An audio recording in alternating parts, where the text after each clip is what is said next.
Hey, what's up, everybody? Welcome to another episode of the Giveaway Show. I'm Carlos Collects Comics, and I'm excited that you're here hanging out with us tonight.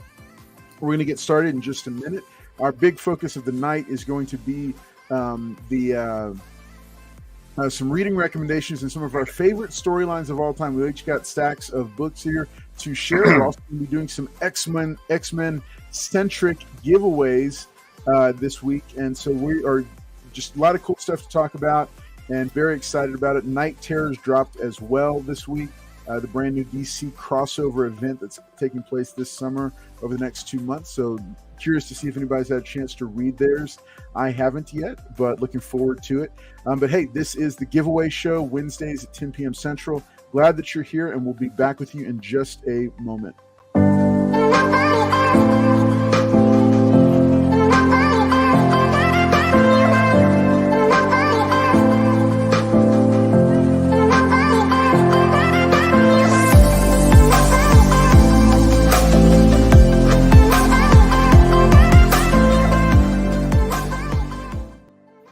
Hey, we're glad that you're here. I'm going to go ahead and bring out the fellas that are hanging out with me tonight. Weapon X is still on vacation this week, so he won't be with us, but in his place, in his stead, holding it down, I've got two other very stalwart individuals who are anxious to get back at it and share some reading recommendations, and I'm still waiting on one of them to turn on his camera, as always. But let me go ahead and bring these fellas out, starting with Mr. Collector. Mr. Collector, say hi to everybody. Ooh. Hey everyone. Ooh. Weapon, we need you back, Weapon. We need you back. No, it's going to be a good night, everyone. Thank you for coming out. I'm interested to see what Carlos has for everyone to check out. Paul, just have some crowns because, they're going to be coloring books. But other than that, I'm excited. And, thank you for coming. Awesome. All right, we're going to take it over to Paul if he turns his camera on. Bam! Uh-oh. Man, your boy. So I waited in line, but I got mine. Damn. Apparently, this is a big deal. Yep. Yeah. Finally got mine. Yep. Thank you all for showing up tonight. Me and Billy are here. We're going to give y'all some good reading recommendations. I mean, I don't know what Carlos and Collector are going to give y'all. But me and Billy will be back to give y'all back in line and knowledge of what we're going to see tonight. But thank y'all for tuning in as always. And let's get started. Awesome. Hey, I'm going to send it back over to Mr. Collector and let him do the shout outs while I bring them up on screen to everybody who is here in the chat, because guess what? The people in the chat are the most important ones that are here hanging out with us tonight. So Mark, Mr. Collector, why don't you shout them out as I scroll through them? Yeah. Lacrucis says hooray. El Green, El Green's always here. Appreciate you, El Green. Hope everyone had a fantastic. Lacrucis says woohoo. Andrew Kai says hello. Lacrucis says hello from New Mexico. Hey, Paul's in just Mexico. David Dotson, hello everyone. El Green, hello everyone again. Thank you. Serge Henderson, hello everybody in the comic book community. How are you ladies and gentlemen doing tonight? Serge, good to see you. Again, Serge, hello Carlos and gang. How are you guys doing today? We are great. Paul's with us, so we'll see how the rest goes. Is there going to be a rematch, Carlos? Let's not bring that up, Serge. Keep reading, man. I like to see that's a sore Paul subject, go ahead and tell me their stories and what books they read. Liz says, hey y'all, how you doing, Liz? El Green, Billy. All right, thanks for doing that, Mr. Collector. Yeah. All right, everybody. Notice Mr. Collector didn't want to read Billy. So here's the deal. We are okay. So we got a couple giveaways. We're going to do the early bird giveaway just now, and then we're going to go ahead and do a second giveaway a little bit later on. Show that book again. Show that book again. Okay. The one you just showed. You gonna show it or no? Yeah. Wait, what? Nice. All right. So, first giveaway of the night. This is a book. It got hot for a little while. I think it's always been pretty cool. I thought it was a neat book. So I was, growing up as a kid in the '90s, one of the big books that everybody wanted to read was the brand new Extreme X-Force that came out of New Mutants. That title transitioned in this. So this is for the early bird giveaway of the night. X-Force #1, still in polybag. And for those who are curious, this is one with the cable card. So this has got the cable card in it. So X-Force #1, we're going to go ahead and do that giveaway. If you want a chance to win, remember this is an early bird one that we do within the first 10 minutes of the show just to kind of reward those who are here first and jumping in at the right here. And we're just going to do a hashtag X-Force if you want to win. So what you're going to do is you're just going to drop in the comments hashtag X-Force, and you'll win your copy of X-Force #1, still in polybag, with a very minty fresh cable card in there, as well as the one where you can order the T-shirt. The T-shirt was kind of cool. I didn't get that. But then later on in the night, we're going to be giving away a couple of X-Men issues, including one of my favorite one-issue copies. Jonathan Dotson, what's up? Good to see you, as well as David Dotson. The clones are here hanging out with us tonight. All right, so I see people dropping it in. Hashtag X-Force. Remember, you don't have to capitalize it. That's not a big deal. You just need to make sure that you drop it in there to win. And like I said, this is the early bird giveaway. This is the first one of the night that we're doing. So, what's up, Southern? Hey, look at who dropped in, Southern. Oh, look at that, Mississippi! I knew you wanted that book, Mississippi. There you go, Southern. He does. He stacks X-Force #1s in one box and Turok #1s in the next. Mm-hmm. Trying to. There was someone that had. I should have screenshotted it. Someone has 288 copies of Turok #1. Wow. Yeah. I don't think that's excessive at all. I think they're cornering the market. 288 copies. All right, so it looks like we got 10 entries thus far. Anybody else that wants to get in, you got just a few more minutes or just a few more seconds. Again, we're seeking to do this within the first 10 minutes of the show. So we're going to have that ready to roll in just a moment here. Let me share it. There we go. Where we are. There we are. Okay. We got X-Force. Fun fact. All right, so you still got just a couple more seconds. See, we got 10 entries thus far. All right. If anyone gets the Deadpool card in there, if you ever have one, find one. That's his rookie card. Fun fact. Yes. Didn't know that. Yes. Yeah. For at some point, like 9.9 or 2.0 copies of that were going for hundreds of dollars. It was like over $1,000 at one point. It was a pretty big deal.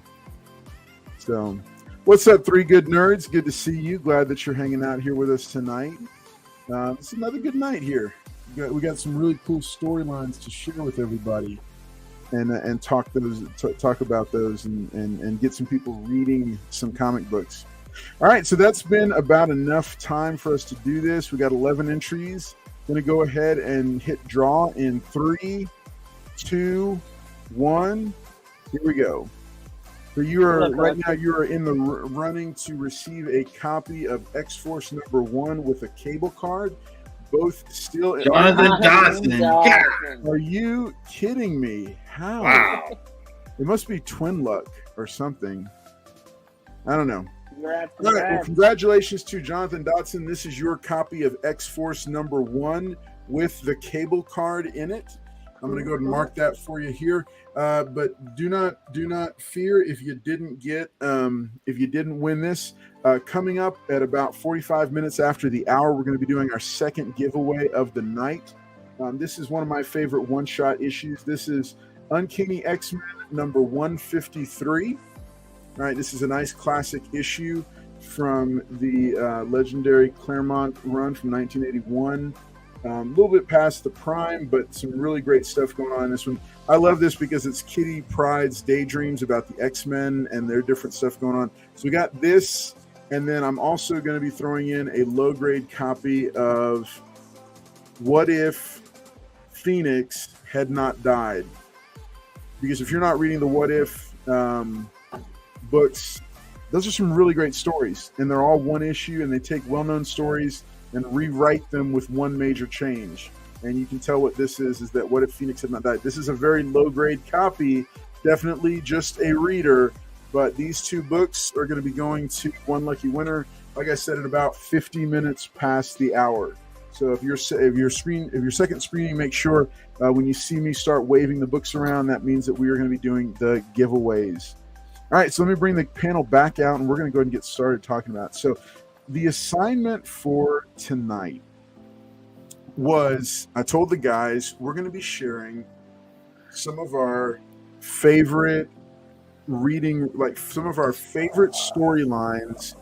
They could be modern, they could be new. I mean, anywhere on the spectrum, independent, Marvel, DC, Image. They could be brand new books like Night Terrors that just dropped this week, like today, or yesterday, or it could be something classic all the way back to the Golden Age. You know, wherever they wanted to pull from. So I let these guys loose with it a couple hours ago, and they came up with a few books. I have a stack here myself of some recommendations that I'm going to make. And so, I know, Paul, I'm about to do book equipment here. Book report. It's going to be I know. I was like, well, I guess my 3 books don't. I just want to tell the chat, take a few minutes to take a notepad and a pen, because he's going to, oh, man. Q&A.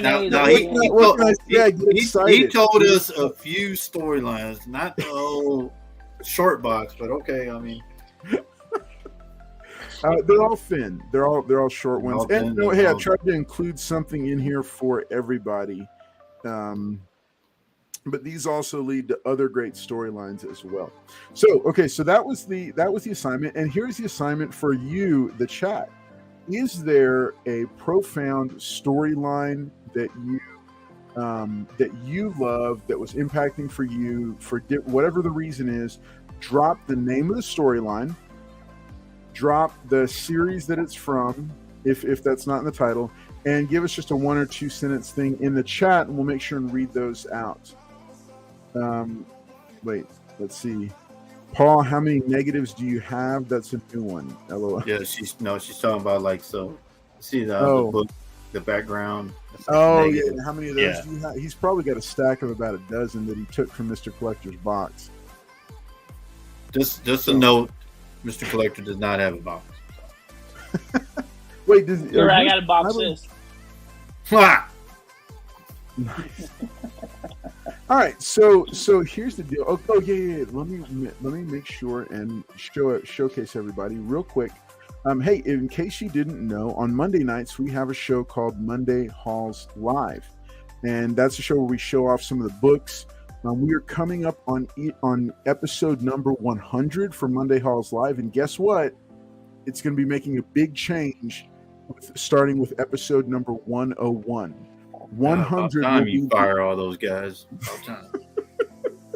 100 will be the last episode of Monday Halls Live as we know it. So I'm excited and looking forward to that. And when it picks up with 101, it's going to be a brand new series, and I'm looking forward to what that's going to be and the cool stuff that'll be on, and the guys that are going to be hanging out with us for that. So make sure and check that out. Also, if you're looking for dark future, like post-apocalyptic, bleak storytelling when it comes to storylines, part of what inspired what we're sharing tonight is this top 10 video that I just dropped over here. It's here on the channel. If you scroll down to the story-centric top 10 lists, that playlist, it is down there. These are the top 10 dark future comics to add to your collection. These are books like Old Man Logan, Spider-Man Reign, and The Dark Knight Returns. Very dark, very bleak.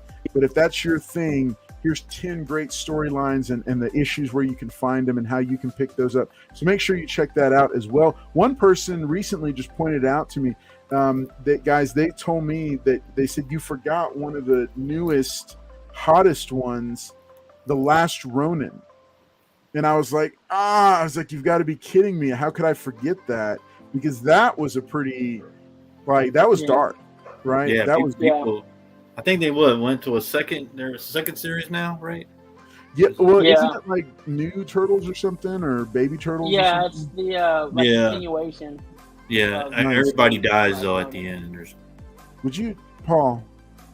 I mean, I'm just saying, man. The Last Ronin. I mean, it just says it on title. Sorry, guys. Spoiler alert. Again.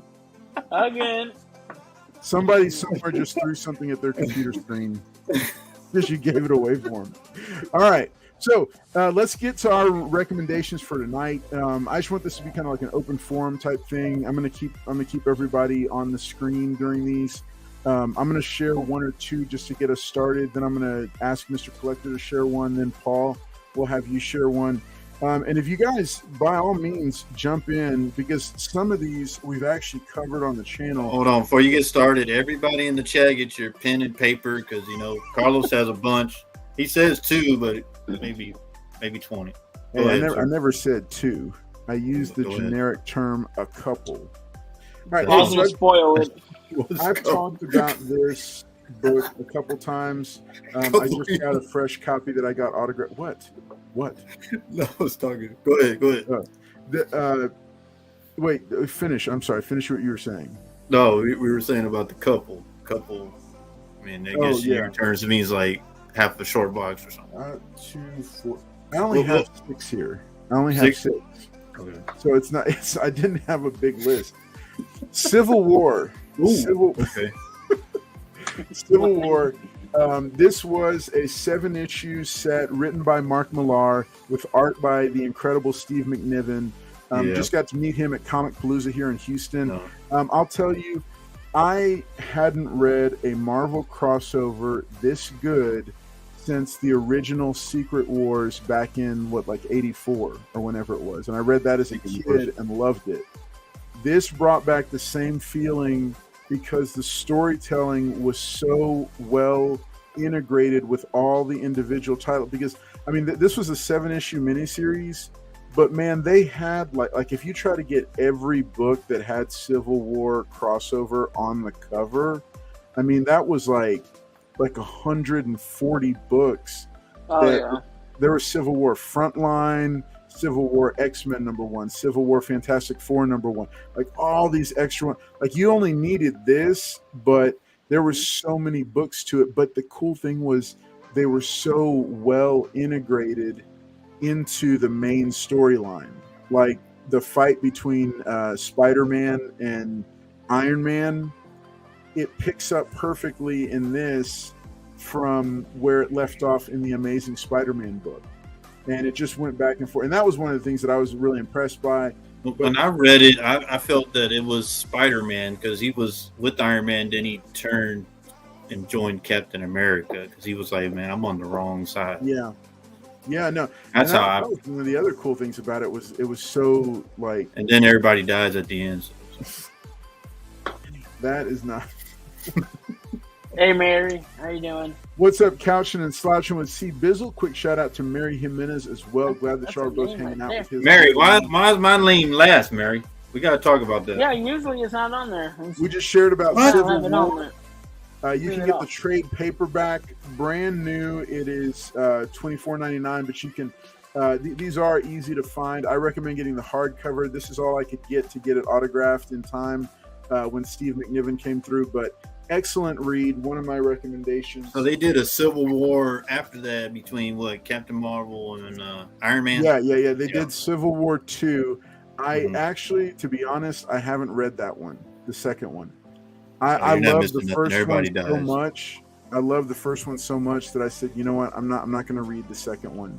I'm not saying anything bad about it. I'm just saying because I haven't read it, so I have no idea. But you get a cool character out of that story though. Civil War 2. Yeah. Okay. I may have to pick it up. other one, now this one's a little bit lesser known, and I haven't ever talked about this on the channel. So there was one of now this was a couple of volumes ago. Mississippi says Civil War II was blah. I'm not gonna. I can't comment on it because when you get one good character, Southern message me. I leave the good for last. Thank you, Mary. I appreciate that. It's hard. Yeah, Grogu said hi, Grogu. What the hell? So okay, so this is from the Incredible Hulk. This was a run by a writer named Bruce Jones, and he also did the Call of Duty, the Precinct, and Incredible Hulk: Return of the Monster. And it was illustrated by Lee Weeks and Tom Palmer. And so, so this, I don't remember what volume this was, but okay. So this storyline, this is the collected edition. This was Incredible Hulk number 40 through 43. All right. So it was only 4 issues, but there was, and there's another one as well that I need to share that goes with this. So this volume, this story, this run of Incredible Hulk was like the original, like the old TV show starring Bill Bixby. It was like that mashed up with the X-Files, and it had really cool guest appearances by like Doc Samson and others. And so this is one of them. I'm going to dig through and try to find the other one, but this was the second part, 40 through 43, but there was another one as well. And one of the things I loved about it was such a bizarre science fiction kind of horror take on the Incredible Hulk. And it was Bruce Banner traveling through all these different counties and towns trying to escape. He had one secret person that was communicating with him through like a satellite laptop. It ended up, well, I won't give it away, but spoiler alert, the character's name went by Mr. Blue. So just think of other characters that had a blue costume. And he was helping him, and then Doc Samson showed up to try to help him. And then he had these assassins who were tracking him, trying to catch up to him and kill him through different ways that we really hadn't seen in a Hulk story before. So I just wanted to share this. That's part of Volume 2 of Incredible Hulk. Okay, yeah, Southern Comic Geek. So I really thought this was a fantastic story. I'm going to look for the other half of it so I can share that as well. But I just wanted to see, like, Paul or Mr. Clip, by chance, did either of you guys ever read these? I didn't read that. This run? No. Yeah. I didn't. I didn't read that. My parents wouldn't let me. Said it was too dark. You what? My parents wouldn't let me and said it was too dark. This was not, man. That's why you have to turn the lights on when you read, Paul. You were already like 40 when this came out. All right, man. They told me you can't read that. Well, I thought it was fantastic. If you're into the X-Files and you want to see it mashed up with the Hulk, or you want to see kind of a horror-centric take, like fugitive style take on it, or you like the old Bill Bixby series TV show, this definitely had a lot of those same vibes of all those mashed up and blended together, and it was told very, very well. The art is also pretty cool, good art by Lee Weeks, but it did go beyond this. So recommendation for you on this if you're looking for something kind of cool and creepy, but it's still a fairly light read. It didn't take a lot to keep up with it.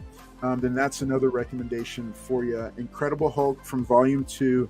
This trading paperback is called Boiling Point. And I'll list all these in the video description afterward. So, yeah, those are my first two.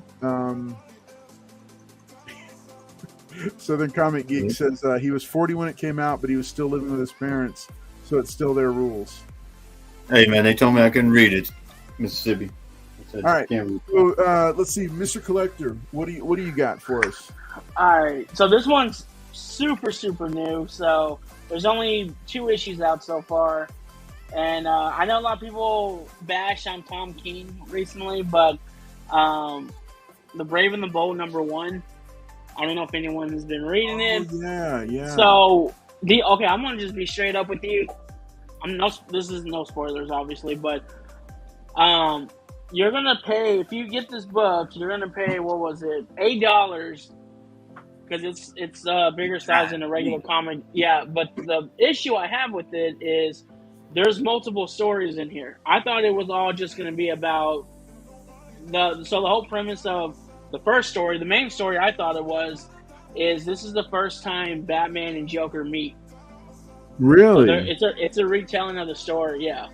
So I was so into the book, which I still am. Issue 2, I read that already.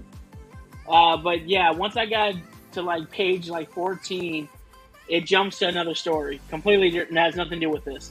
So just to be clear, it's only part of this whole thing. So, but I like the read. I like the art. There's no spoiler on this page, but I just really like the art on here. It's really dark. Oh, wow.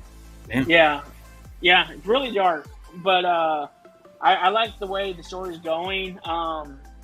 Like I said, I wish it was the whole book and not just 3 stories into this whole book. But I don't know if anyone else is reading this, but definitely if you can, like I said, it's $8. That's the only thing that kind of sucks about it. Definitely give it a read if you can, or wait till maybe the trade comes out. Maybe they'll split it up and put each story in their own trade. But other than that, definitely I give this a read. Very cool. Really cool. I picked it up, but I haven't read it yet. So I really like it. I'm looking forward to reading that. Yeah. It's really dark, but the story is dark, and like I said, it's the art's very different from anything I'm kind of used to reading or seeing. Yeah, so I like it though. So Very definitely give it a go if you can. Okay. Yeah. Still very good. early on, only issue 2. Nice. Yeah. I saw the issue 2 came out. I hadn't picked it up because I haven't read 1 yet, but I wanted to at least pick up number 1. Because I hadn't heard that about the retelling of the meeting of the Joker. I just knew it was a new kind of like an anthology series. Mm-hmm. And because the new Batman movie is going to be called Brave and the Bold, I kind of wanted to see what this one was going to be about. Yeah, so this is and they introduced a new character in it, a little girl. You'll read more about her later on, so you'll see where she goes in the story. I'm pretty sure they're going to keep using her in the storyline, or at least in this one. But yeah, different kind of take on things. So, Very like cool. I said, if you can read it, yeah. Okay, nice. Paul, how about you, buddy? What you got? All right, my first one. I think these are cool, but I got this one just to show. But just imagine. Yeah. So I don't think you won't ever get this because he's not here no more. But I don't think Marvel and DC. I don't know if they'll ever do a crossovers again. But this is just like Stan Lee imagining. So I have the Green Lantern one, but there's a Superman, Wonder Woman, Batman, I think Justice League, I believe. But like I said, it's a pretty good read on his take on these characters as he's creating them. So, but just to let y'all know, he dies at the end of this issue. But no, these are. Huh? Do you have all of them?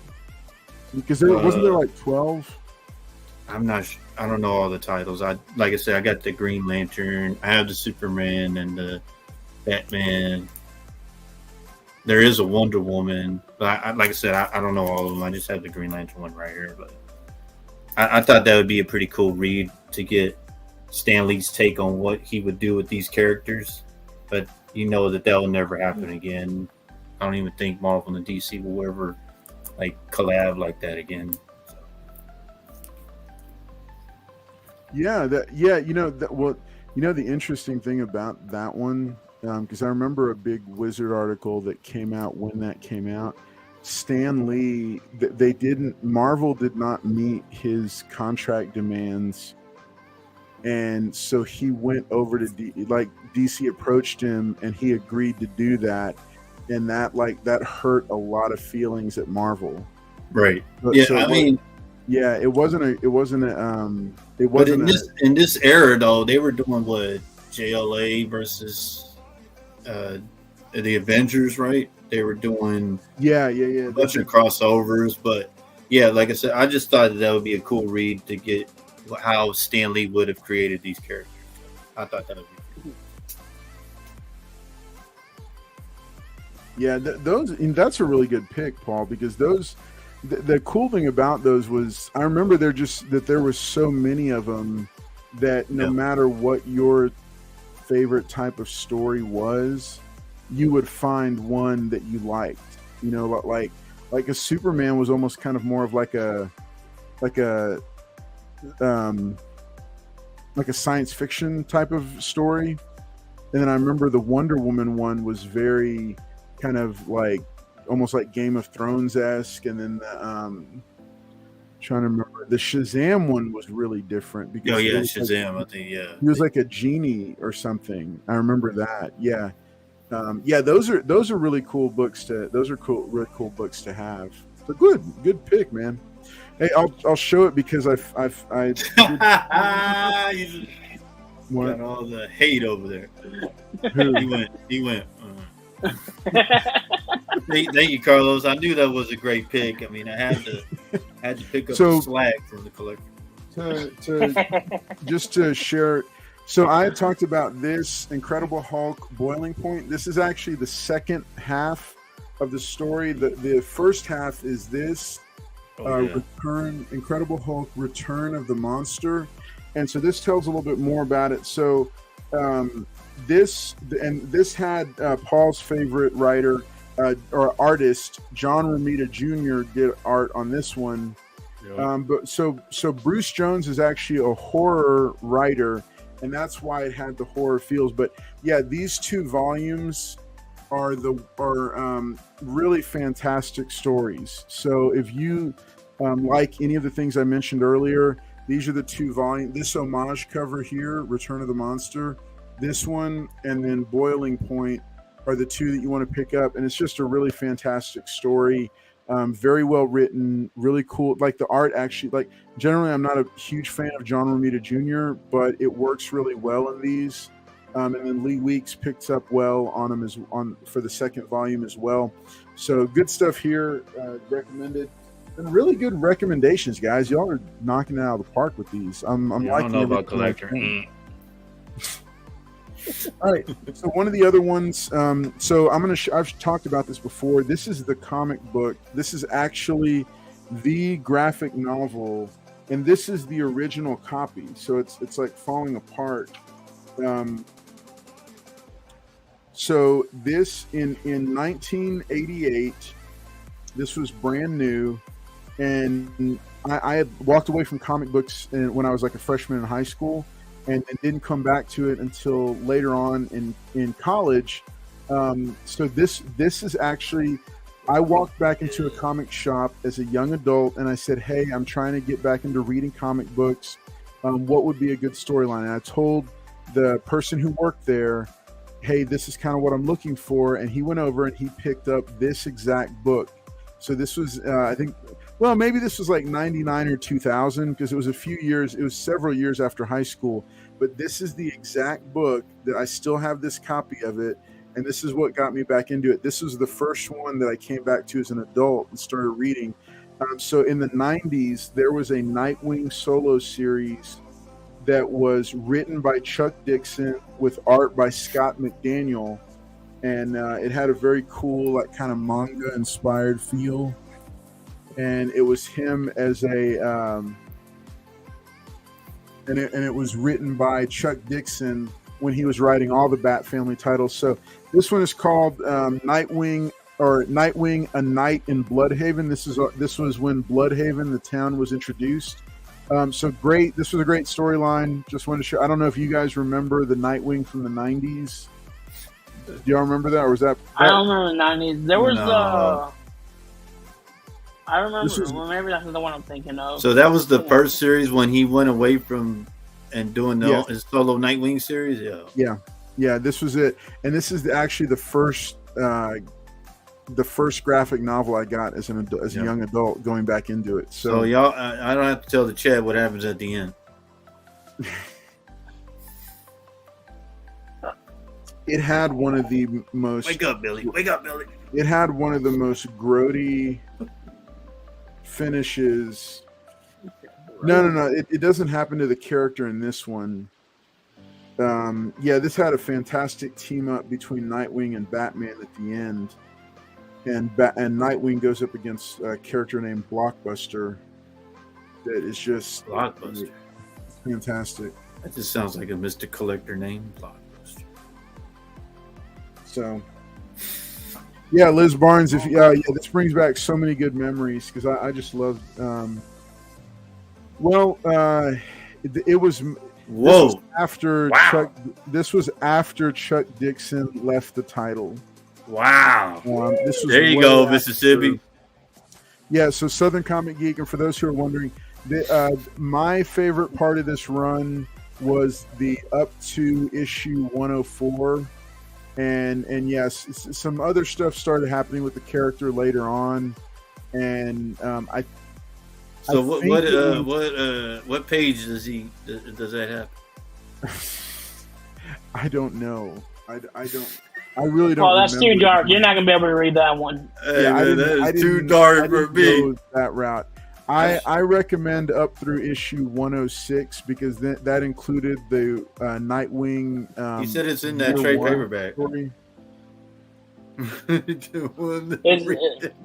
Man, that's darker than Billy's eyes. That was perfect. Nightwing was working with Netflix to defeat Blockbuster. It's a really great story. It's a really great story. Is it issue number 93? Yeah, so it's he said it's in there. I didn't know that. Yeah. I remember the good, like all the good parts of Nightwing. Mississippi's like, come on now, really explain that trade paperback right there. Carlos, can you put on the bottom of your name mature readers only? This is for mature readers, not for everybody. Mature readers. Raphael's like, Paul can't read none of those recommendations you gave him, man. His parents won't let him. Paul's gonna be like that little meme when that little kid's reading the book. Like... That's that one where the parent grabs the book, like, what are you reading? Who recommended you this? Carlos collects comics? Oh! Wow. All right. Let's take a look at what some of the chat is saying because I saw some really cool recommendations come in here. Let's take a look at what they've got here. All right. Three Good Nerds says the what ifs are fantastic. Agreed. Yep. They're great one-issue stories. Cool. Lots of good stuff. Jonathan Dotson says this is another good one. I love the Armor Wars story run in Iron Man 225 to 232. Yeah, I heard that was a good that was an excellent storyline. David Dotson says Craven's Last Hunt from 1987. You can survive anything. What did you say? No, Mississippi said if you can survive Optimus Prime dying, you can survive anything. That's true. Yes, Southern Comic Geek says one of the best parts of Civil War is when Daredevil spit out the piece of silver at Tony, essentially calling him Judas Iscariot. Yes, wow. that was a great. So many great moments in Civil War. Such a great storyline. Wasn't it that they hid Cap was dead because everybody really thought Cap was dead? No, he didn't die in Civil War, in the first Civil War. Jonathan Dotson says, I did not like Civil War 2. Mr. Collector says Civil War 2 was all right. Yeah, he tried it, but everybody else is saying no. David Dotson says, The Kindred from Image was awesome 4-part series by Brett Booth, written by Booth, Brendan Choi, and Jim Lee. Nice. Wow. That sounds familiar, that book. It does. Image has some really good books. Let's see. They really do. They really do have some great stuff. Okay, Jonathan Dotson. So he's probably talking about when Jim Lee was still there. The what? I think was he talking about when Jim Lee was still there? The Kindred. That's what he's talking about. I think so. Yeah. Yeah. Now, Jonathan Dotson says a good but slightly dark read is Boom Studios' Hit Me. Yeah, I haven't heard of that one. hit me. Let's see. Paul, if you can survive. Okay, there's the Optimus Prime comment. Southern Comic Geek says Planet Hulk and World War Hulk were good. Yep, those were good. World War Hulk. Yeah, I still need to read those, to be completely honest. Well, no, I read which one? I read Planet Hulk, I think, but I haven't read World War Hulk. Southern Comic Geek also says Exo Manowar Volume 3, the whole series by Robert Venditti was good. Mm. Oh, yeah. Punisher blew up Jack-O-Lantern in Civil War. That's true. Well, yeah, what didn't he save Spider-Man, right? Punisher saved him, didn't he? Yep. Mark Millar pronounced Miller. No, I think it's pronounced Millar. At least that's how I've been told that it's pronounced. Same guy that did Civil War is the same as Nemesis. Yeah, Nemesis is a really interesting book. Slouching and Couching with. He's going back to the 90s. Dizzle says Age of Apocalypse was one of my favorite Marvel events. Okay. Best what if story ever. Yeah. Yep. Yeah, because that's essentially what it was. It was one big what if story. Okay. So we caught up with the chat. So Mr. Collector, what else you got to share with us? This was a mini-series. I want to say it was 6 issues. Deadpool kills the Marvel Universe. I don't know if anyone ever read that. I thought it was a fun take. No, you got the J. Scott Campbell. Hey, don't worry about it. But so this is just literally him killing the Marvel Universe. And if anyone that's right at the end is a typical Deadpool kind of thing of him to do at the end of it. But yeah, it's very graphic on his kills. But that's literally the storyline is he's just going around killing the Marvel Universe. It's there's a part 2 of it, but if you ever get a chance to read it, it's a unique read. I mean, there's some people that really liked it and some that didn't, but I enjoyed it when it first came out. So that's my take. Oh, let me show you the art, actually. Some of the art. I think the art's pretty cool. Real quick. Sorry. Probably have this ready.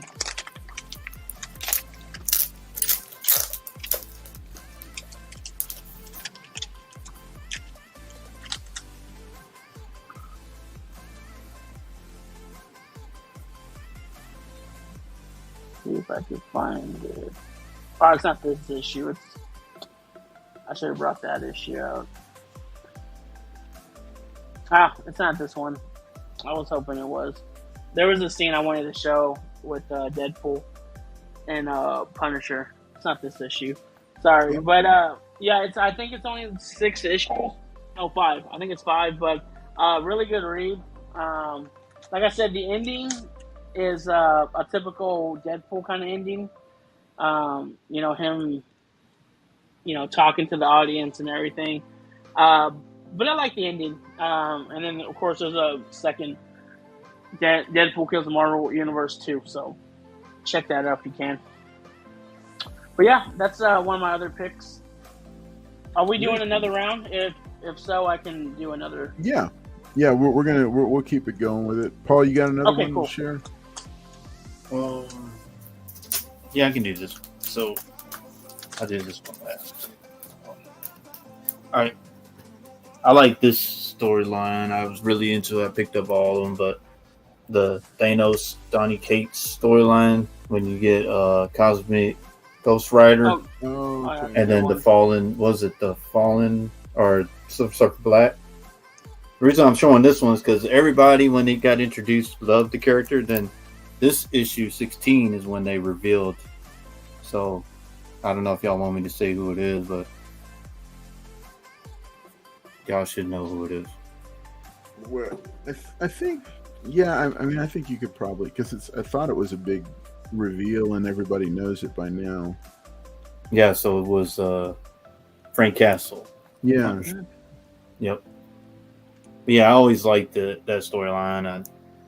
Donny Cates now has fallen off, but I mean, this was really hot for a while. But I always liked it. It's always like Punisher, and for him being Cosmic Ghost Rider, I thought that was two characters that I liked and put them together. What the hell is that? What does that mean? I don't know. I've got to say, I don't know much about like Frank Castle's post Punisher kind of career, because I know he was at one point he was also War Machine, and then he was right. He donned on the War Machine armor. Yep. Yeah, and then he was also Cosmic Ghost Rider. So I didn't really like the only basically Frank Castle that I knew kind of dropped off. Like I stopped really following him after the end of the Punisher War Journal, or actually before. Well, you started reading it when he has his new symbol and suit now, right? The what? Oh, the new series now. And the new series. Yeah, that's the second volume, right? That's the second volume. It's like what? Third, fourth. Really? Fourth volume. Yeah, he's been. Oh, Cosmic Ghost Rider. No, the regular Ghost Rider. Oh no, I was thinking Cosmic. I mean, not Ghost Rider. Punisher. Oh, okay. Never mind. Yeah. Yeah, there you go. The El Green Machine's like different universes. Okay. He didn't know that, Green Machine. Thank you for telling me. Yeah, I didn't know. Well, they didn't let you read that? Are you talking to me or what? Yeah, I'm talking. They didn't let you read that? No, I just didn't have interest in reading it, to be honest. Oh, okay. I just didn't, it wasn't really. I mean, Thanos, I enjoy him in the movies, but I never really followed him in the comic books. So when the series came out, I wasn't really reading it. Well, the MCU detoured from what was an Infinity Gauntlet. You know what he did all that for, right?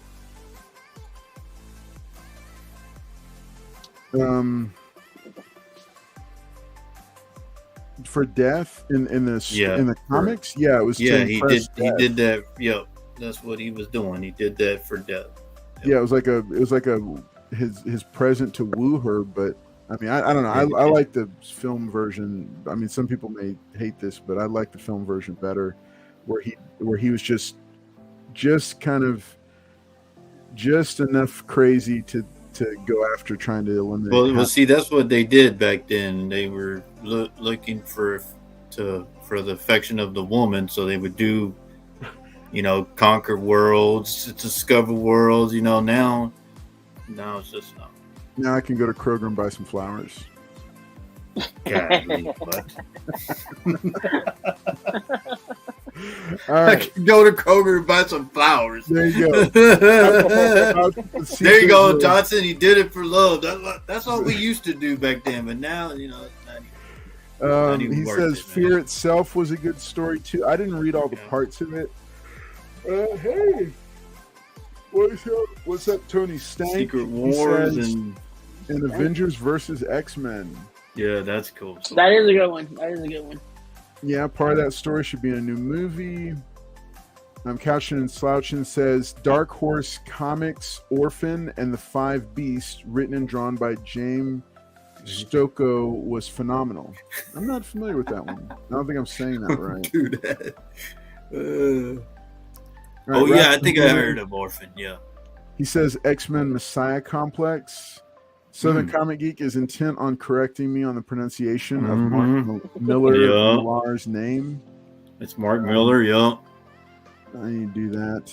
I'll need to check it out. Different universes. What's up, Manny the Hobgoblin Collector? Good to see you. Hobgoblin Collector. He did it for love. Yeah, he did, man. Thanos' favorite group was Meatloaf. Think for love. But he wouldn't do that. There you go. Oh, man. All right. So we've got I've got a couple more books left here to share. I really have everybody get your pens and pencils ready. I'm a Flash. Okay, so the Ultimate Universe, where most people know it for originating with where it was the origin for Miles Morales, but there was before he came along, well before he came along at the beginning, there were some really fantastic stories being told, because the cool thing about the Ultimate Universe was that it was taking characters that had 30, 40, 50 years of backstory and starting them over fresh in modern day timelines, and it didn't have all the baggage of all the history, so it was a great jumping on point for new readers.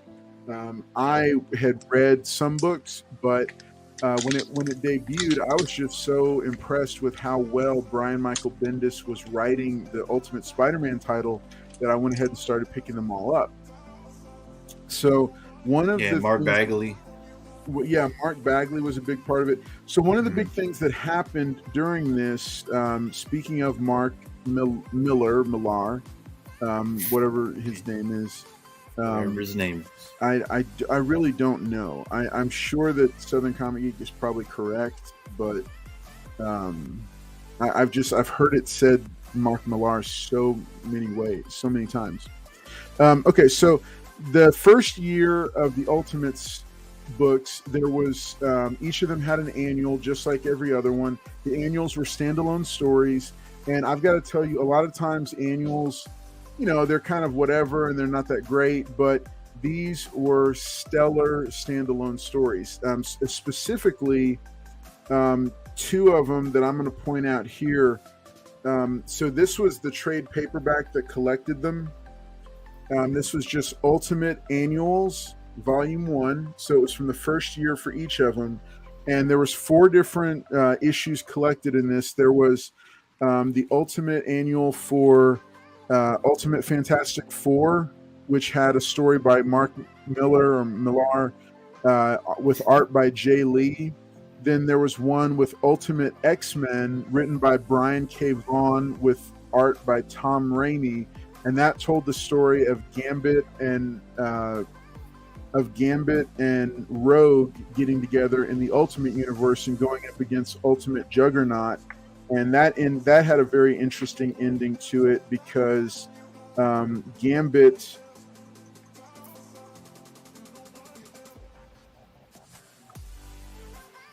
it had a very interesting ending to it. I'm not gonna give it away, but the two stories that were in here that are worth the price of picking this up.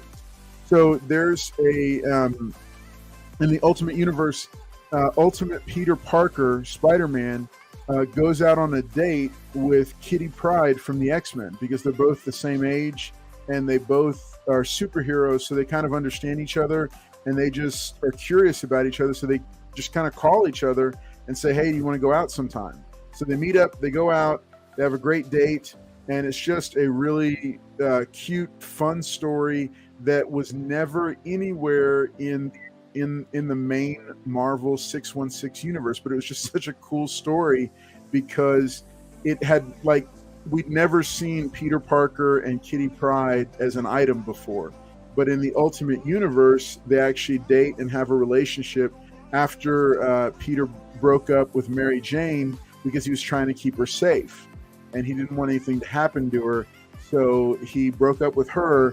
But the solution he came to was that he was going to date anybody, he needed to date another superhero, which kind of makes sense when you think about it, because another superhero can protect themselves and they can go out on patrol together, they understand and they get it. But the killer story in this was from the Ultimates, which was a retelling of the Avengers storyline, and we get a lot of elements of it in the modern Avengers films from the MCU. Well, in this story, it's kind of like a day in the life of Nick Fury, and this is a roll his sleeves up, get his hands dirty Nick Fury, where over the course of the issue, we see him dealing with top secret clearances. We see him dealing with it gets dark, and it's fantastic the way they handle it, because they are secretly trying to develop a backup Captain America, and they haven't gotten to John Walker yet. So there's a guy named Owen Lieberman that gets introduced that they think he's going to be the one, and they think the super serum is going to work with him, but it doesn't. And so we see that, and it's heartbreaking.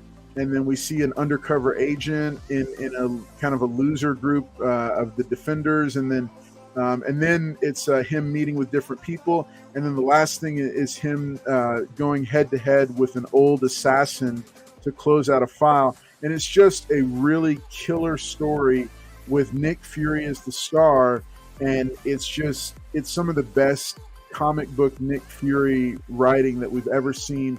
And it was in an annual, and I think a lot of people missed out on it, but highly recommend it if you haven't ever read these. So make sure and check them out. I see Manny saying Peter happy, odd, he never grows up and is perpetually written as miserable in ASM. Well, that's one of the cool things, was that it was just so sweet and cute because he's so happy. And I think they end up breaking up or whatever, but it's like, it's like a young love kind of story. And I mean, so really great stories in these annuals. They're all self-contained, 4 separate stories, really well written. Art is really good. So highly recommend those. So I don't know if you guys ever read any of these, or, Paul or Mr. Collector, if y'all had ever seen those. I never seen that. I never seen the annuals, but I remember like people were happy that it was going to be a fresh take on Peter Parker. I guess the Ultimate Spider-Man #1 started off the Ultimate Universe, right? Yeah. No, and it was like him with cell phones. It was like him at present day instead of like back in 1963, I think it was. Yeah, a lot of people liked it, but I mean, a lot of the younger guys were like, "Well, we want our own superhero," and that's when Miles was born. That's how it works. Yeah, But we're going to leave him in the Ultimate Universe because 616 wasn't ready for him at that time, or something like that. Yeah. So, and then they both got together, and then the whole thing blew up, and here we are. Yeah. Okay, now you're just making stuff up. All right, let's see what we got here. Because we got a few more people that have dropped in their recommendations. All right, Jonathan Dotson says Avengers Tech On was fun. It was written by a Japanese writer. Okay, I wasn't familiar with that one. I have to look that one up. Let's see. Manny the Hobgoblin Collector says Spider-Man Shed, Kraven's Last Hunt, Child Within, Spectacular Spidey are some of my favorites. Yeah, the main Spectacular Spider-Man from the 70s and 80s, really underrated series. That and Web of Spider-Man are well worth picking up. Do you know that I think Lionsgate did 2 Ultimates 1 and 2? Did you know? Yes, yeah. Those weren't bad. They weren't as good as the comic, though. Yeah, Thor looked really. He just wanted to get drunk. Jonathan Dotson says Ultimate Iron Man run was too short. Short, I can agree with that. Some of them runs were short. It was only 4 issues. They did what? Ultimates 1, then Ultimates 2, and then something else. Mm-hmm. The let's see, Peter Happy. Okay, there's the comment. That brings us. There's back that one. Yep. Okay. So what do you guys? It does make a good point. You got another one, Collector? Yeah, I got save the best for last. Okay, what is it? Bam! There you go. Oh yeah. I knew he was gonna throw that. I knew it.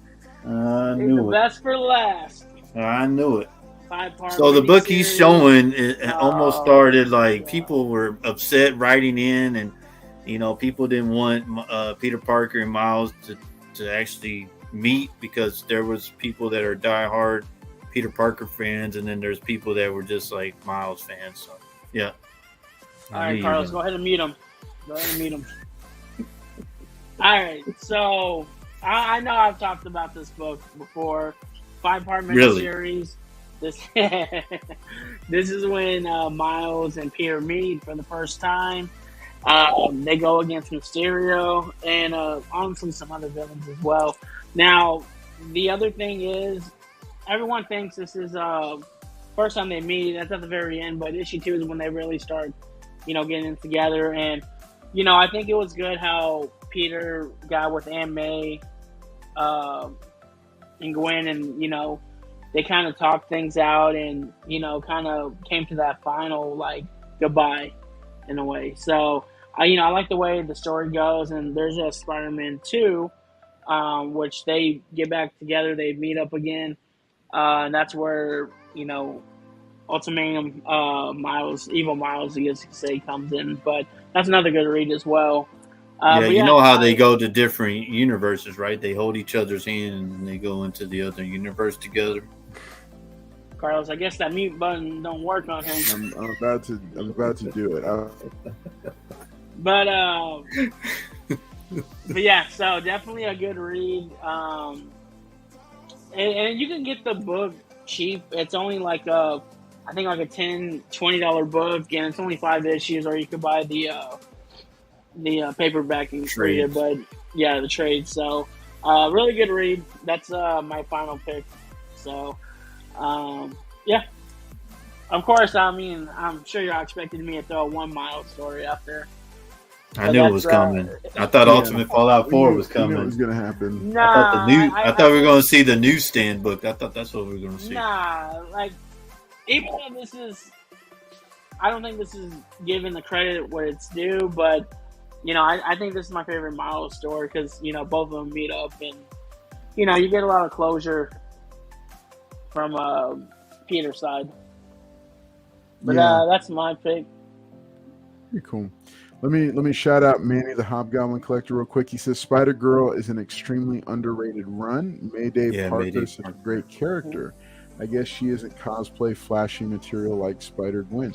That's agreed. I know that is a very popular character, and I don't know. It's just I think part of it is just there's getting to be a lot of Spider characters. Yeah. What's crazy is what you said earlier. The what if she span off of a what if issue. Right. Yeah. Mm-hmm. Paul, I guess she got popular that she got her own series. I believe. I think that's how. Paul, what else you got? Do you have anything else? All right, my last one. All right, we're gonna end the night with final thoughts and shout outs. Carlos. Yeah. So. This is mine. I know a lot of us have talked about it, but man, being a kid reading this, it's just his origin and what he does to Barbara Gordon is it's just insane when you read this. This and when me and Collector were talking, I couldn't find that book, but I mean, you just read this. I read this as growing up, teenager? I was a teenager at that time. Yeah, going to.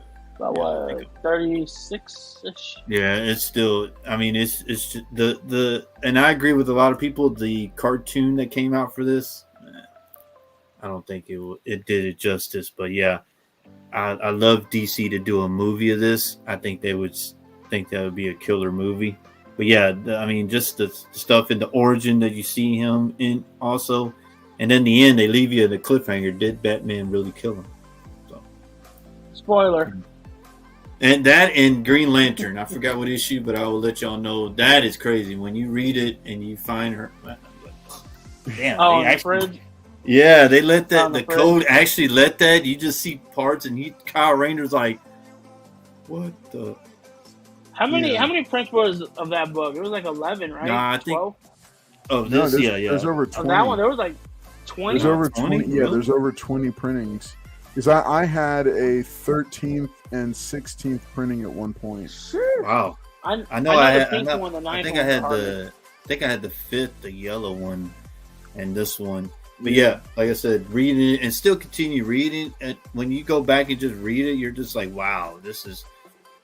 Kids could actually pick this up and read it. It really is a phenomenal storyline. Yeah, that cartoon didn't do it no justice. I think DC, James Gunn, if you're listening to me, we have we can cast Carlos and then Collector, and then we can do the Killing Joke. Because James Gunn watches. I'll be the Thug giveaway number show. one, Thug And then number 15. Paul's or gonna something. play Gordon, Robert Gordon. You know what? I can play what? Robert Gordon. Like, what? You gonna come in there? Get him, Billy. Get him, Billy. Photo. Oh yeah, I can play the Joker. Don't forget your scene with Batman. On You know that. what? I think I got a 35 millimeter camera. Or something. Don't forget your scene you have to do with Batman on the roof. I think. Oh, that's not even in here, man. He's testing you, Paul. I think I got the 35 millimeter camera around here somewhere. I do No, have a 35 that's what you're millimeter going in with camera. your audition. That's what you're going in with your audition. Hey man, you Those gotta think. They're like, those damn. first printings are worth a bit of money if they're in high grade. The Yeah, I ninth think is I'm the gonna- hardest one. The pink one. Yeah, That the was pink hard one. to find. Yeah, I had an Yeah, orange that was- one. I that think it one's was expensive. print. That one's expensive. Yeah, that and the Green Jonathan Lantern. Dotson I'm gonna really- find that issue, but yeah, that is. I'm just looking crazy. down here. Jonathan Dotson won one of the last week that Art Germ signed Supergirl book. Wow, He's like on a roll. Dotson's on a roll, man. No, and then his brother won the Yeah. other prize for last. That's what I week. just said. The Dotsons, they're on a roll. Dude. They're like, man, we just come up in here, they still give us nice stuff in the chat, but yeah, they need to go to the casino or somewhere and pick a lottery ticket. Dude. They keep winning all the Y'all go ahead time. and take Paul with y'all, guys. Hey man, take me with Go y'all, ahead and man. take Paul. Yeah, Just tell take me him with- the lotto numbers to pick up. No take backsies either. Once you get them, that's on y'all.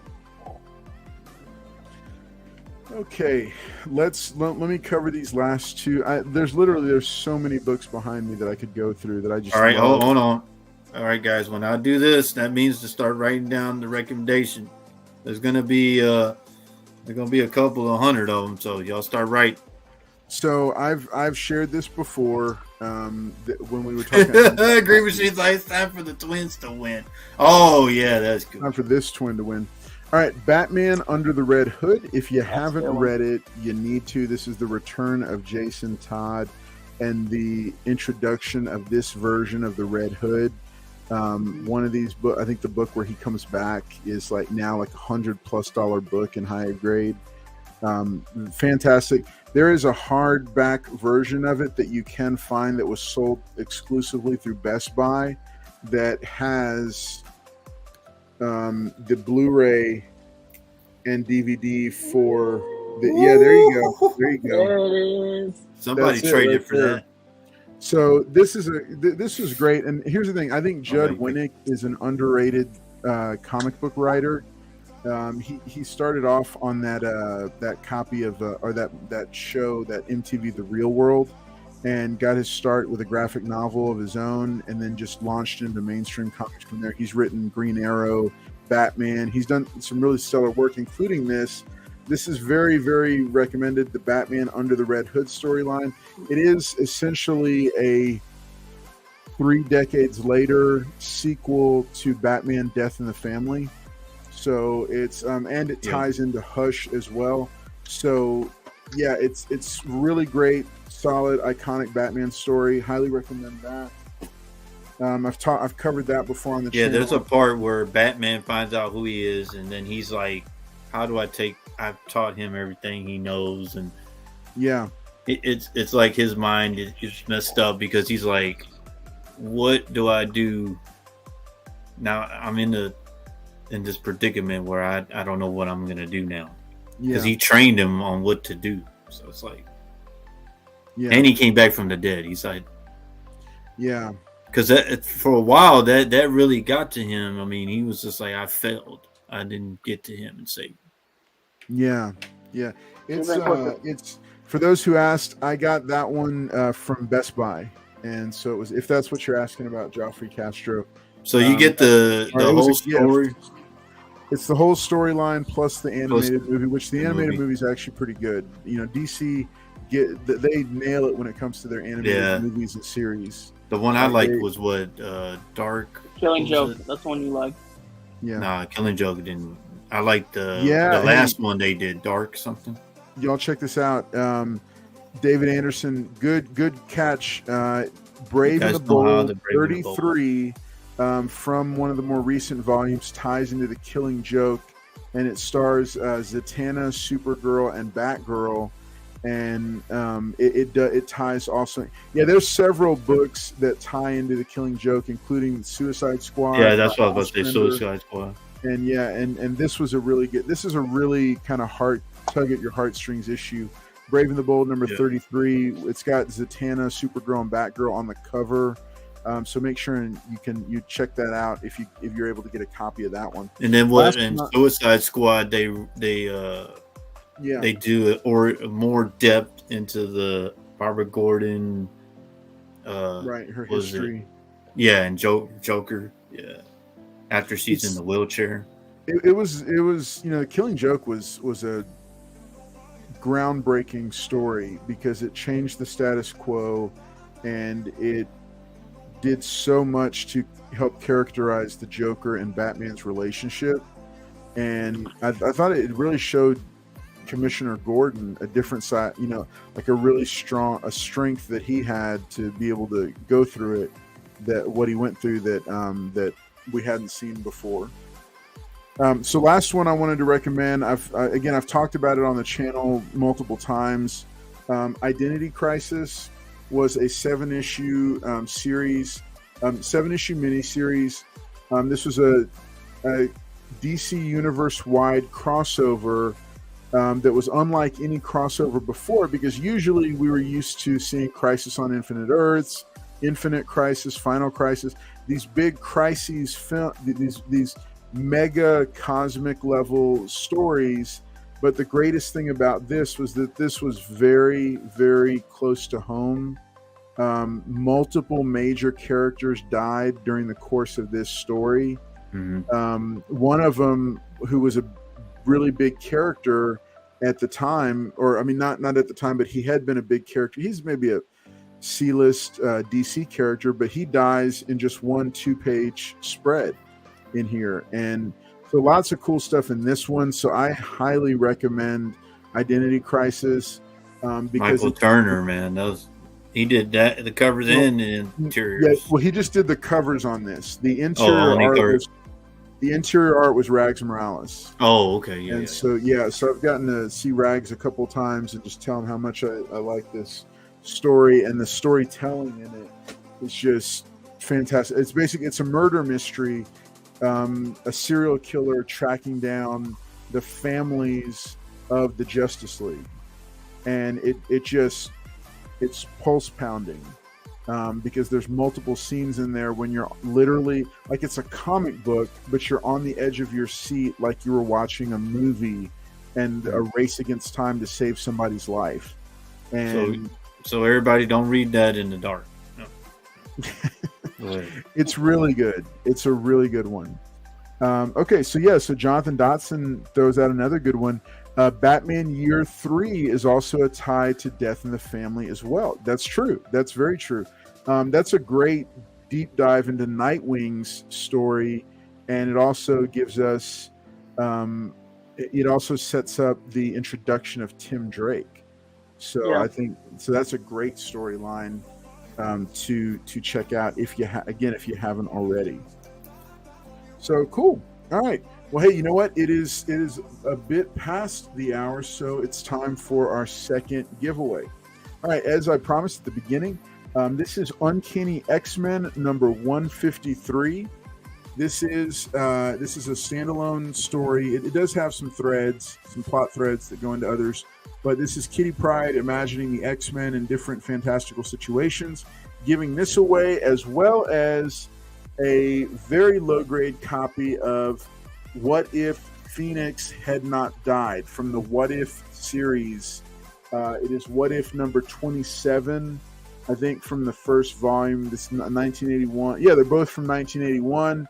Great stories, standalone stories that are X-Men related that I remember growing up. So we're going to be giving those away right now. Here's how you're going to enter to win. I'm going to do real quick. Whoops. Carlos, I'll be right back. Yeah. That's cool. Uh-oh. Collector's in trouble. Look at Collector. If you want to enter to win those books that I showed, you're going to do hashtag Uncanny Billy. Kenny Billy. Billy. And this Billy, get him, Billy. This will be Get him, Billy. Your chance to win these 2 X-Men books shipped to you for free. Remember, I don't always mention it, but I need to. If you are so you're going to enter that in the chat in order to win. That's going to be #UncannyBilly. We're going to leave that open for a couple minutes for people to start entering to win. Just a quick reminder for you about the giveaways. If you are one of our international viewers, I love to give you the chance to win as well. However, shipping can be a bit of a hurdle. So the way we do it is we will pay for the first $16 of shipping. We'll also try to group the books up. So if you're in a foreign country, we will try to put together multiple books to ship those out to you. We will ship internationally, but we will cover the first $16 of shipping and whatever other customs fees or whatever there are. But we do need you to help with the rest of it. So if you are outside of the continental United States, we do not cover shipping all the way to you. We'll cover part of it, but we do need you to chip in on that. So I just want to start getting better about reminding everybody about that we do have to do that, because we want to try to do the best we can with the funds that we have to work with. So that's the deal. Also, when it comes to the giveaways, please only enter once, just to make people feel better about it. But we want everybody to have a chance to win. Caps don't matter. Capitalization does not matter for that. Louis V, what's up? Good to see you, sir. Look what Green Machine put. He put on their prayer hands. He's gonna win. Fingers crossed. Fingers crossed. Prayer hands. He's like, please let me win. He is trying for it, dude. Billy, who's gonna win, Billy? I don't know. Collector looks like he has a shot. Interesting. Oh, look at that. Collector's in. Good, All right, hey, if you are new to the channel, make sure that you hit that subscribe button. We're going to be doing next month, in the month of August, we're going to be doing multiple things. We got our big slab giveaway for everybody who entered to win for the stickers. We also are going to be doing we're going to be introducing channel memberships. That's a direct way that you can support the channel. And then we're also going to be celebrating our 1,250th subscriber milestone as we make our way to 1,300. So because we are well past that. We've broken 1,270 and still growing. So make sure that you hit that subscribe button if you haven't already. If you're brand new to us, we're glad that you're here hanging out with us tonight. As always, it's a lot of fun. And big thanks to Mr. Collector and to Paul. There we are. I know I glitched for a second, I think. You said that name. Froze, right? Big shout out to froze. Regret saying Paul. That's why. He was like, oh, and Collector's like, wow, I didn't even get that. So here's the deal. So for the big slab giveaway, if you won a sticker, you need to get those pictures sent over to me ASAP. I had said July 1st is a deadline, but I will still accept them. You just got to get them sent in. And then also for the 1250 giveaway, that's going to be just on an episode of that. We'll be doing a big episode of the giveaway show in August to celebrate all this stuff. We'll also be introducing our brand new sponsor for the show. We do have a sponsor for the giveaway show. Very excited about that. We'll be introducing them, and so you'll get to see some more about them as well. So lots of cool stuff coming up next month. I'll be out next week because I have to go out of town on a work trip. So I don't know if we're going to have a Monday Hauls episode, but we are. All right, David Dotson, all the books have shipped out. So if you guys have not received books with your stickers, I know I've already heard from at least one person But yeah, hit me up because everything should have shipped out already. So so everything's shipped out, I think. But yeah, we'll get with you, buddy. Don't worry. So I think there might be 1 or 2 books, but I need to double check my box here. All right, so let's go ahead and get over to the screen and do this giveaway here. Hashtag Uncanny Billy. We've got 15 entries. Good solid group here. Thank y'all for being here tonight and hanging out with us. I'm going to go ahead in 3, 2, 1. Good luck, everybody. Here we go. All right, this is for the 2-pack of X-Men books.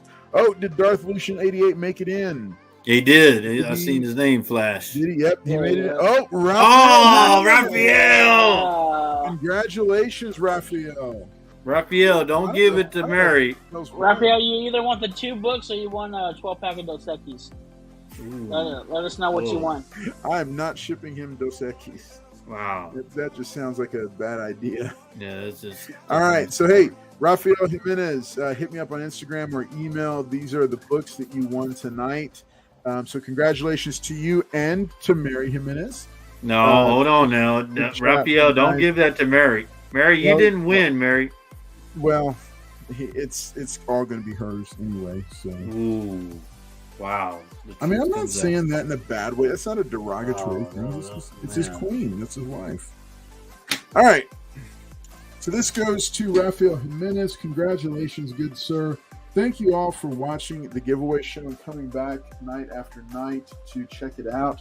To the 25 plus people that were hanging out with us tonight, as always, you are the most important part of this show. We couldn't do it without you. Thank you all for hanging out with us. Make sure and check out on our channel on the homepage for Carl's Collects Comics. If you scroll all the way down, you can find a section that says Friends of the Channel. These are other channels that we have that I've shouted out that we work alongside and we do cross promotion with. Just some really cool channels that you can check out. So make sure to scroll down, check those other channels out, and they're all there in one nice list for you. So I'd love for you. Also, I'll be announcing more about this in August. I want to make sure that you know that this is not my only YouTube channel. If you didn't know, you can also find us over at Fanboy Filmmaker, and that's got a whole different type of thing to it. I'm going to be sharing more with my comic audience here about that as that channel relaunches in September. But I want to make sure that you go over and check it out. It's there under Friends of the Channel, so make sure you subscribe to Fanboy Filmmaker. If you're at all into film, television, streaming series, anything to do with media. There's going to be a lot of cool new content dropping, some new shows, and some much bigger projects that I've been working on that'll be coming down the pipe for that. So make sure you check out Fanboy Filmmaker. It's also here on YouTube, and that's a separate channel with a separate thing. So thank y'all again for being here tonight. Glad that y'all were here. Remember, we got Monday hauls on Mondays at 10 p.m. Central. Then we've also got our weekend features that go live during the weekend. This is the top 10 dark future comics to add to your collection. That video is live now. It's got over 200 views and growing. More and more people watching it, checking it out, enjoying it. We'll bring the guys back on screen so everybody can say good night. Mr. Collector, why don't you say good night first? Ooh. No, it was a great night. Great reads from Carlos and myself, and Please. Paul, I guess. But no, it was a good night, guys. Thank you all for showing up as always. Make sure to smash that like button. And Carlos is going to be out next week, so you know who's probably going to be hosting. So. Dun, dun, dun.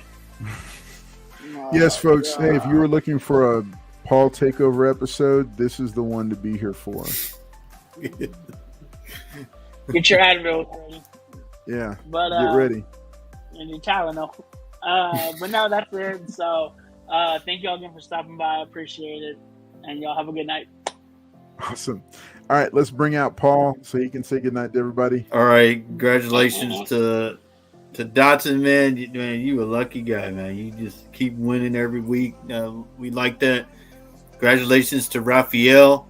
Raphael, congratulations on that great win, buddy. I don't know what you're always saying. Thank you, Mary. Those are not for you, Mary. But no, thank y'all for showing up tonight. Always supporting us. I know that if y'all are still confused about the recommendations from Carlos and Collector, just hit me up. I will thoroughly explain because they leave a lot of stuff out. But I know that y'all understood my picks, and I appreciate that. And yeah, come back next week. Monday Halls, I think he said we'll probably have one, and come back for the giveaway show. We always thank y'all for supporting us as always, and thank y'all. We'll see y'all next Wednesday. Awesome. Well, hey, thank y'all so much. Don't do it. Don't do it. Dark Blue, hey, thanks everybody for being here tonight. As always, it is a lot of fun. We enjoyed it. And we will, these guys will see you next week. Weapon X will be back. And next week, Wednesday night, 10 p.m. Central, the giveaway show. We'll see you then. Bye-bye.